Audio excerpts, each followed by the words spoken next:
Welcome to the 100 podcast. It's Ed and Charlie here with you. Hope you're well.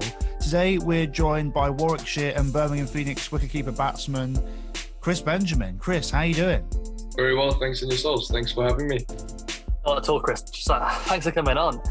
Chris, when we get players on, there's usually an obvious starting point when we ask questions. And for you, I think it's never been more obvious. It's that whirlwind week, the other week, where come in for Warwickshire on debut, play a match-winning knock, and then get called up to Birmingham Phoenix, and then play another match-winning knock. That week was just ridiculous. I mean, can you just try and summarise what that was like for you? Because it must have been insane. Yeah, it was absolutely incredible, sort of how quickly everything happened. It obviously works so hard to a point, and then it sort of all just happens really quickly. And it's only now, a couple of weeks later, I can look back and go, wow, that actually was really incredible. So no, it was awesome to get a few match-winning knocks in there and get the team over the line. I'm just delighted to be a part of the Birmingham Phoenix at the moment. Yeah, it must have been, I guess, such a weird week for you. Because obviously, I think in that week, you made your T20 debut for Warwickshire. You made your List A debut for Warwickshire. And then you made your debut in the 100. I'm not sure if anybody has ever made a debut in 3 formats in 1 week before. No, that probably is actually a unique record. Yeah, I was fortunate enough with my List A debut that the Phoenix released me because it was the day before the 100 game. And because Warwickshire, we had a few players playing in that County 11 game versus the Indian side. So we needed a couple extra batsmen. So they released me for that, which was awesome. So I got to make my debut in List A as well. So that was an incredible week. Yeah, of course. And I feel like it must have been a huge shift for you because you've gone from playing for, Warwickshire seconds. Within a week, you're playing with Moeen Ali, Livingston, Imran Tahir. I mean, what's that like for you to be in the same dressing room as those guys? No, it's obviously an incredible experience to be with guys who've played international cricket, played franchise cricket around the world. Just to be around them, try to learn from them has been awesome. I guess fortunately I had the likes of Dom Sibley, Chris Wokes in the Warwickshire change room, so I've spent some time with some international players, and they've just been incredible, really welcoming. So no, the environment at Warwickshire and at the Phoenix has made it really easy for someone like myself being a youngster to settle in. Absolutely. And obviously there's loads of talent in that Warwickshire dressing room right now, really young team, loads of upside there. And, it must be really special to be involved with. And I'd love to hear a bit more about your journey to this point, because obviously you have, to the general public, kind of been an overnight success story, but we know that's not really how it's worked. And you've had to kind of fight for your opportunities. I'd love to hear more about how you kind of, firstly, got to the point of playing for Warwickshire, getting that contract, and then obviously kind of going on to the Phoenix. Yeah, so came over to Durham University 2018 to get a degree in accounting and finance and pursue a career in cricket. That's always been my dream as a youngster growing up.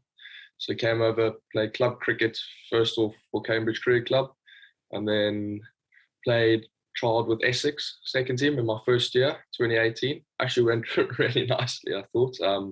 Batted sort of down the order 5 or 6 most of the time. They had a really strong squad that year. And then 2019 did really nicely for the university side, top run scorer. 2019 summer I was back with Essex. Unfortunately, I'll be completely honest, I didn't do as nicely as I would have liked to. So then nothing came about there, which was unfortunate after the year I had in 2018 with them.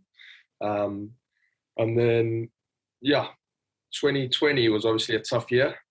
Was my second year university. Felt like it was always going to be an important one for me in my career, trying to become a cricketer in England. And then there was no cricket with COVID. But just before then, I'd had a trial day at Loughborough, where sort of the 6 MCCU, as they were, universities send some of their top players. And then the county sent some trial or somewhat second team coaches and some other coaches to come have a look.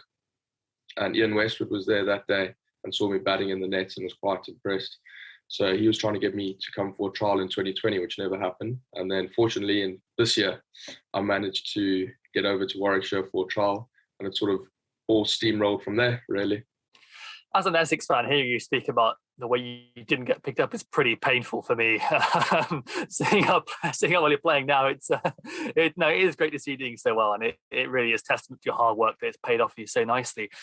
Moving on to your game now, I really want to talk about your composure at the death, because that's such a specific and difficult mindset to master, I guess, at the highest level. But after several times now you've come in and won the game with such conviction in that position, you've just proven that you have that ability in abundance. How on earth do you keep your cool in such a high pressure scenario? I'd say there's probably two main things. The first one, whatever situation, I try to think, what does the team need? Whether that's for me to take a few balls, absorb some pressure, get in, or if the first ball needs to go for 6. So I try to look at what the team needs, and then that takes all the pressure off myself as an individual. And then, to be honest, I love playing in front of a crowd. I feel like it really makes me concentrated. I almost want to go out there and entertain everyone watching. So I absolutely thrive off that. So yeah, those two things have really helped in the last few games that I've had success in. Yeah, and being a finisher is such a specialised skill set right now. I think especially in this period of T20 cricket, we really have to have great technical skill and I guess mental ability, because a lot of batters want to be right up there opening up, and you can't necessarily get those opportunities. Do you think that, I guess, being a finisher is a rare skill set? I mean, it doesn't seem like there's a great deal of really elite guys out there. Yeah, no, it's interesting you said that. I was having a chat with Liam Livingston the other day about it, because I've spent a lot of time as well sort of batting 3, opening, and everyone knows in T20 cricket you want to bat in the top 3, get in the power play, get as much time. So I spent a lot of time there as well as time in the middle order, and obviously it's going really nicely now, sort of being the finisher. And he was saying it's a very unique skill. Not many people in the world do it. So keep mastering that, and hopefully some more doors will keep opening for you.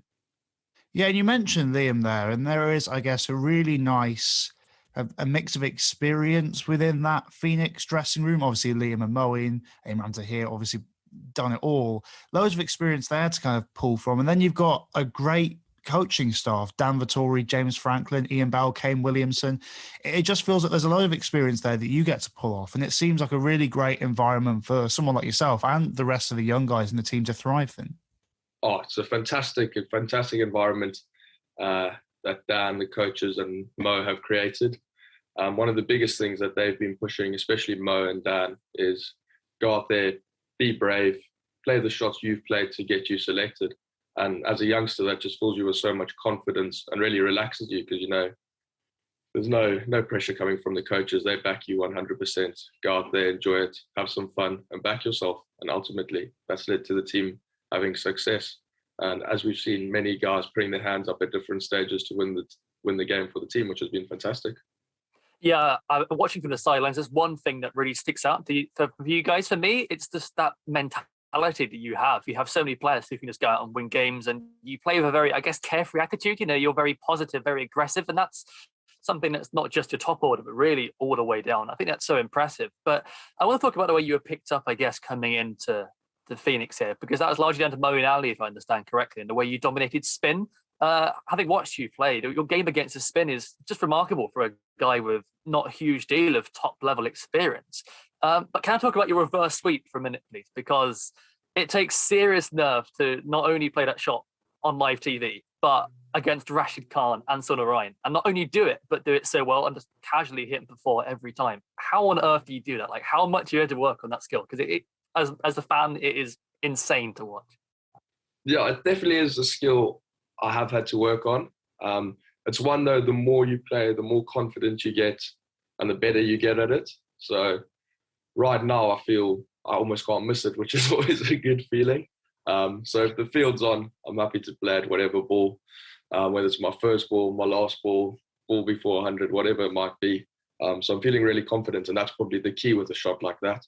Because you got to get in line, you got to watch it closely. But it's a normal shot at the end of the day. So no, that has been a great scoring option for me so far. I'm sure I'll start seeing a few different field changes when I walk out. So we'll bring a few other shots out the locker now.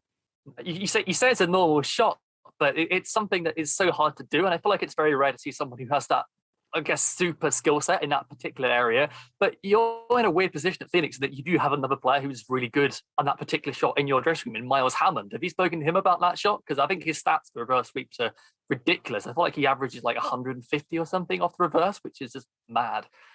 Yeah, I've actually been talking to him because we played slightly differently. So he swaps over his feet as well and then hits it in the air really well.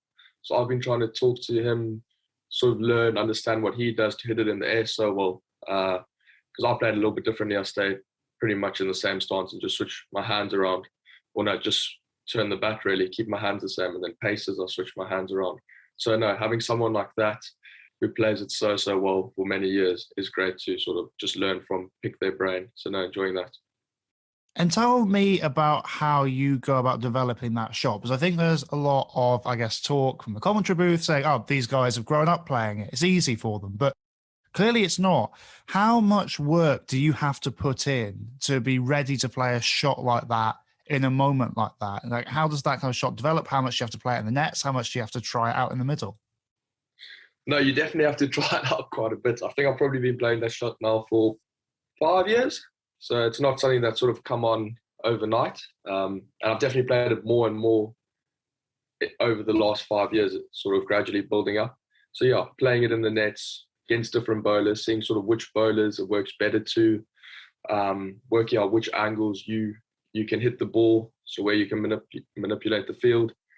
And then from playing it many times, you get that confidence. So as you're saying, when you're on the stage, you need a boundary, got everyone watching you, you're confident, and you can execute it. So yeah, no, practice is important, but I think half of the battle's won upstairs if you're confident to play it. Out of interest, Chris, did you play any hockey growing up? Because that is the way you play it. It's very much a hockey slap hit.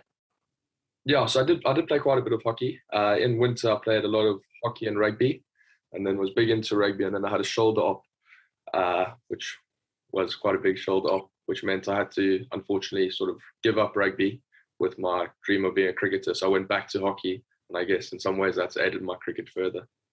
I thought there's a lot of crossover there. I mean, I played both hockey and cricket growing up, and I guess hockey took priority for a while, which meant that I lost basically any ability to play with a straight bat. So basically every shot I was playing was an absolutely filthy, flat-batted, disgusting thing, which basically cost me any chance of playing cricket professionally. But I feel like there is a big crossover there. Do you think that's something that, I guess, you use to your advantage, having that kind of wristy ability?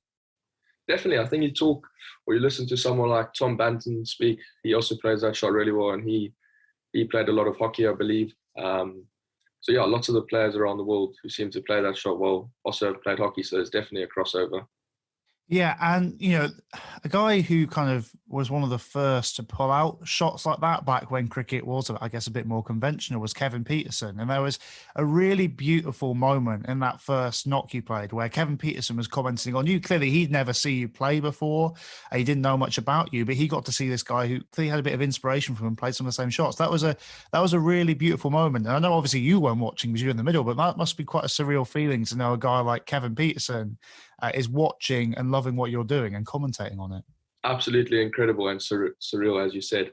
After the game, I got a chance to watch the highlights. And then when I saw that shot and that commentary, I actually got goosebumps because he's obviously been an idol, someone I've looked up to, the path he's taken, the way he plays the game, how aggressive he is.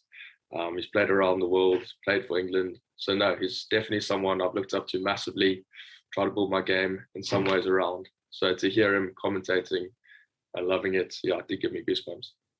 Yeah, I've got to ask actually, as someone who maybe hasn't played, a great deal of top flight cricket, how does it feel watching yourself on television? Yeah, it's quite good. It's quite good. It's always nice. Always nice to have friends and family sending in messages saying, well done, congrats, good to see you on the TV. So no, it's been enjoyable. I've enjoyed it so far. Yeah, and obviously it's a globally televised tournament. It's a very concentrated tournament in terms of talent. And it does feel like the 100 is a huge opportunity for domestic guys like yourself to kind of break through and push for, I guess, further honours. Obviously, you're not thinking about that. You're just thinking about the Phoenix. But I'll be interested to know, after you've gone through this whirlwind of getting all these debuts, playing in the 100, what are your kind of ambitions moving forward, if you even kind of think that far ahead? No, definitely. I'm very big on sort of goals.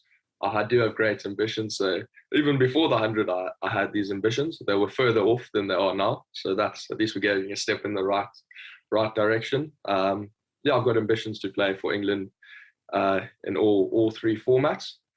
Obviously, white ball's been going really well of late, but if you speak to guys, coaches that I worked with growing up, they probably all would have said I would have made my debut playing first-class cricket, 4-day cricket, and probably likelier to play Test cricket than T20. But obviously, as you evolve, you develop.